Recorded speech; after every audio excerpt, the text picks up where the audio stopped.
Ayan, so ito tanggalin na natin yung ating tawag dito, yung pangalso natin sa ating dragon fruit post. So ganito lang kasimple, no, ang pagtanggal ng dragon fruit, yung pangalso ng dragon fruit post natin.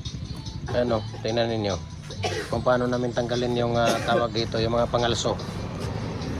Yung mga kahoy mo na dong, ang kuhanin mo dong. Ayan, tingnan ninyo. Ayan. So dito mo ilagay yan, dahil mamaya dyan yun ilalagay mamaya yan. Ayan.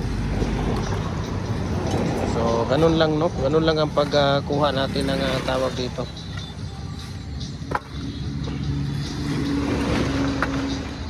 Yung ating pangalso, no. So ayan, kung makikita ninyo, ayan, no, mayroon siyang 1 feet na nagalitaw dito para sa lagayan ng gulong, no. Ayan, no, lagayan ng gulong yan. At ayan, no, tingnan ninyo kung paano kukuhanin yung tawag dito, yung ating pangalso. Ayan.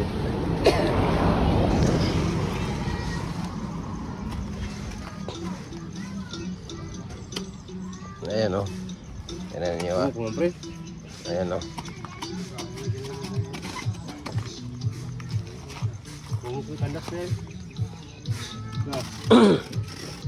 Sige, kunin mo kung ano.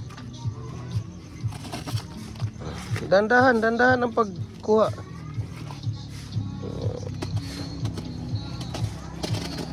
Dandahan ang pagkuha.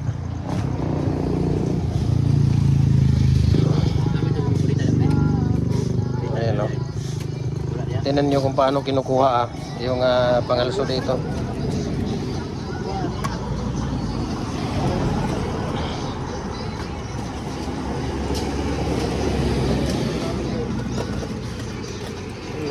Ayan. Diba?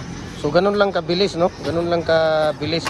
Kung gusto ninyo na production ay mabilis na production, itong molder natin we can ship nationwide, Luzon, Visayas, Mindanao. Napakaganda ang molder din, 15 to 18 minutes. Pwede na nating tanggalin yung ating tawag dito. That's up. Ayan, no? Pwede kayo mag-comment na lang. Ayan, so ganun lang. So tingnan natin ang pagtanggal nila. Ayan, tinatanggal na po nila yung ating molder.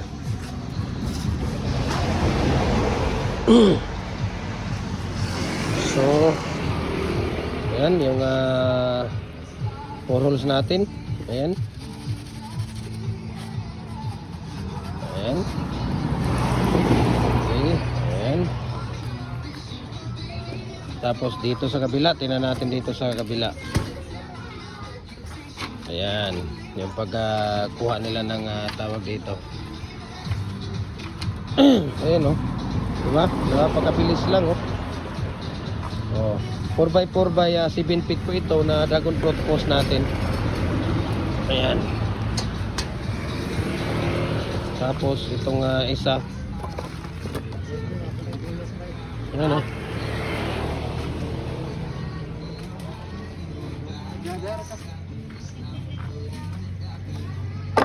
Ayan. Ayan, di ba? Oh. Napakabilis lang, oh. So dragon fruit post natin, no. Ayan, so magandang ayan, so thank you so much and God bless po, no.